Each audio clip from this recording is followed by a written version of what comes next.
Siphinde sibingelele futhi bazalwane egameni elihle lenkosi uJesu Kristu waseNazaretha. Kuhleze kuyintokozo njalo ukuhlangana nani bangcwele.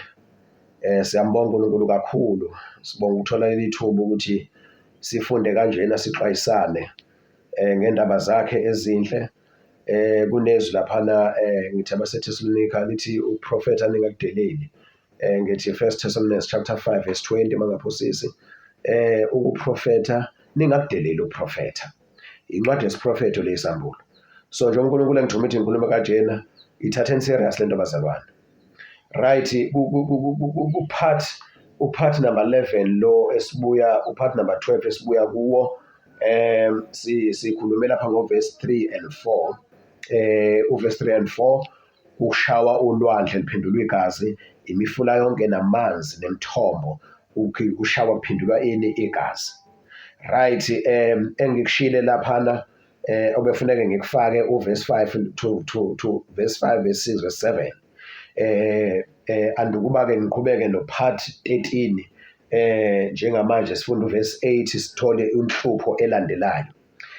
Ngifuna-ke ukugcizelela laphana kwi-previous video upart 12 la uverse 5 uthi khona ngezwa ingelosi yamanzi ithi ulungile wena okhona nowo ukhona ongcwele ngokuba wakunquma lokho ngokuba bachitha igazi labangcwele nelabaprofeti wabanika ukuba baliphuze igazi bakufanele.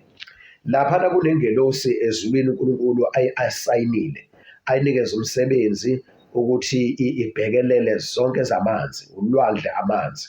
So-ke ingelosi zibhlungu ngokubulawa kwabaprofeti emhlabeni behlushwa abantwana bakaNkulunkulu, iy'ngcebo zikaNkulunkulu ihlushwa ngenxa yokushumela ivangeli eliqiniso lombuso kaNkulunkulu. So kube sengazathi nje uNkulunkulu akabaprotect abantu bakhe futhi nemithandazo yabo mabekhala akayizwa. Kanti uNkulunkulu kuyele ngamabomu lokho. Siyenza isikhathi sakhe sokuthi ayiphindiselele. So-ke iy'ngilosi sizwa lana ubuhlungu bazo ziyaconfessa manje ziyabhodla manje zikhofa out ezinakho ngaphakathi. Uverse 5 uthi ngezwa ingilosi yamanzi. Oh okay, uNkulunkulu asayinile kunengilosi ebhekelele zamanzi. And ibiza ubuhlungu.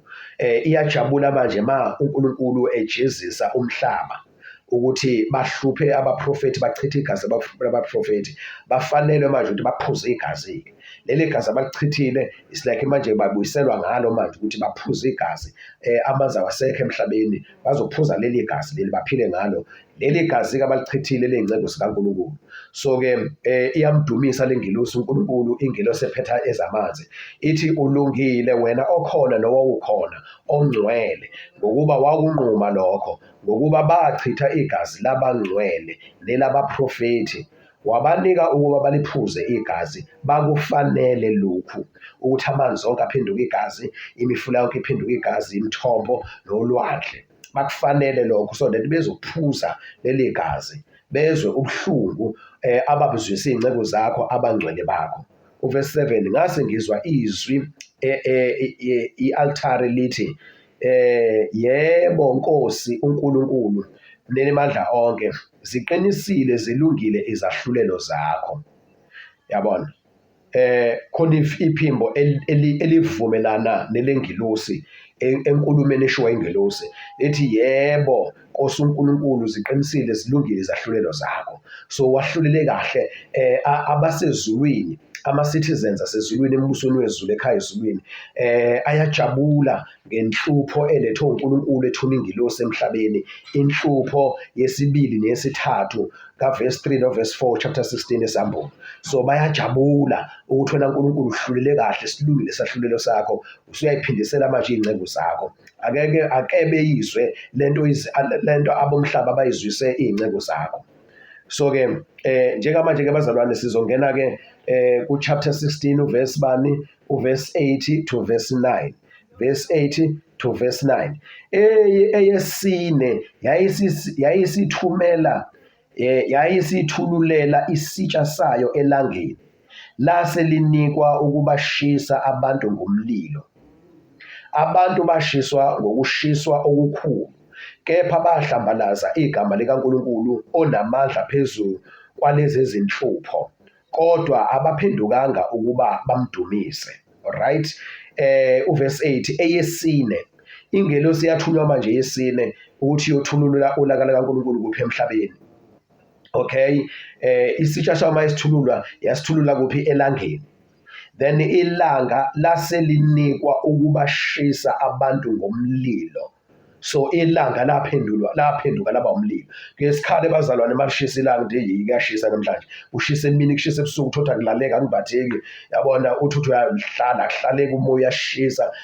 Kusazokwenzeka into ebuhlungu labazalwane ephindaphindiwe. Kusazoba nokushisa okuxakile okungabekezeleleki noma ngayiphi indlela. Ilanga lizophenduka umlilo lishise. Uzohlushwa abantu kuphi emhlabeni bazalwane. Yini indaba na? Kuningi abantu abakushoyo ngoba ilanga bathi it's one of the planets.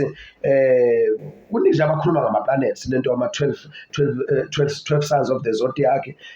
Njengoba be-celebrate njena o-astrology, o-astronomy, izangoma zezulu. Kuningi abantu abakufundele banolwazi ngakho, badumisane ngakho. So isikhathi lesi ukuthi uNkulunkulu izinto abantu akade beyikhonza ngoba khona noNkulunkulu welanga. uNkulunkulu welanga njengoba kuthiwa nje Sunday usuku lokukhonza ilanga ngeSunday. Khona uMoon Day, Monday, so usuku lokukhonza inyanga. So uNkulunkulu unyakazisa imvelo. Kuney'tshalo abay'tshalayo, ukufunda kwabo, ukuhlakanipha kwabo, uNkulunkulu into yenzile natural kuyo yonke imvelo. So kodwa bona manje instead ukuthi uNkulunkulu athole udumo ngezinto ayidalile esingadingi ukuthi lokhu sifundela kodwa sivele sidumise uNkulunkulu simbonge ngaso. So ke banabahamba bokwenza i-research bacubungule balethe ulwazi kubantu ukuthi ke kuno-vitamin bani otholakala elangeni esitshalweni, no-vitamin D otholakala elangeni ukuthi wena mawuthamela ilanga liyangena kuwena. uNkulunkulu udale konke nje kanjalo ukuthi thina siphila ngey'hlahla, sidla iy'hlahla zithole i-vitamin ethile, zithole umsoco othile elangeni, then iy'lwane zithole zidla iy'hlahla zithole umsoco othile elangeni, then nathi sithole umsoco othile elangeni. uNkulunkulu kudalile lokho.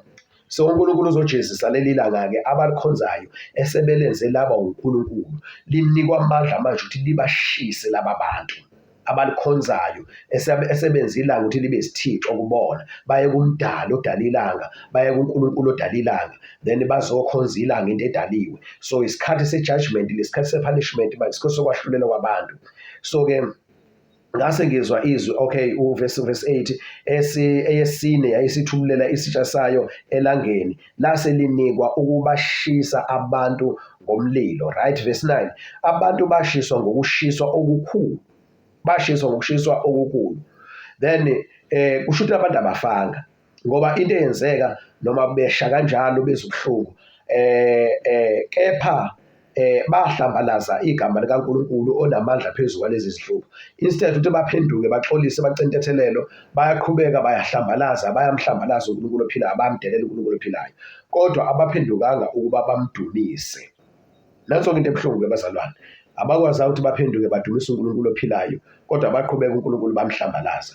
So-ke sizoxwayisa-ke bazalwane egameni leNkosi uJesu. Izoba mfushane le, uphathi bani lona esikhuluma ngayo njengamanje, uphathi 13, i-Revelation chapter 16 verse 8 and 9, uphathi 13. So izoba mfushane kanjena, ukuthi asixwayele bazalwane, ilanga lisazoshisa ngendlela engazibonakala engazizwakala emhlabeni exakile. But abantu uzubone ngoba bazobe benophawu lomphiki Kristu, vele ukuphenduka kuba kusekho.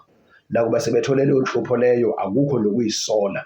Yabona labantu sebenenhliziyo njengoba befakwe le-6 le-chip ukubona isibashintshe i-character, abasenazwelo, sebezilwane, vele banomoya wesilo manje, banomoya kaSathane. uSathane akaphendukanga, uSathane waba ne-pride esiwayo, wavele wajajwa yena, kwangalindwa isikhathi kwahlulelwa kwaqedwa ngaye, kwadala isihogo sadalelwa yena ukuthi uyolahlwa khona ngoba akayisolanga uSathane ngenxa yempakamo yakhe. So nalaba bantu manje sebenomqondo wakhe ne-character yakhe, isimilo sakhe, and manje sebenesihluku, into ekuthiwa uzwelo nesihawu ayisekho nhlobo. Bahlambalaza igama likaNkulunkulu emva kokuba sebebona amandla kaNkulunkulu awenzile emhlabeni ukuthi ilanga alenze libashise kakhulu. Bekufanele-ke bathuke, basabe, bathuthumele ukuthi uNkulunkulu into eyenzekile kithi siyabona ukuthi ukwenza kwakho lokho, kodwa abaphendukanga abantu. So-ke bazalwane, siyabonga kakhulu. Siyacela ukuthi ongakamvumi uJesu Kristu abe inkosi empilweni yakhe, amvume aphenduke, ithuba lisekhona, so that engezukusala ohlithweni. Izinto lezi ezokwenzeka bazalwane, uyathanda noma uthandi, siyakholelwa ukuthi izokwenzeka. Ingakho siyikhuluma. Lithi iBhayibheli ngakholwa, ngakho-ke ngiyakhuluma. Lisho njalo izwi kaNkulunkulu kwi-Old Testament naku-New Testament. So siyakholwa izwi kaNkulunkulu, ingakho-ke sikhuluma-ke. Siyabonga kakhulu. Inkosi yomusa isibusise egameni likaJesu. Amen.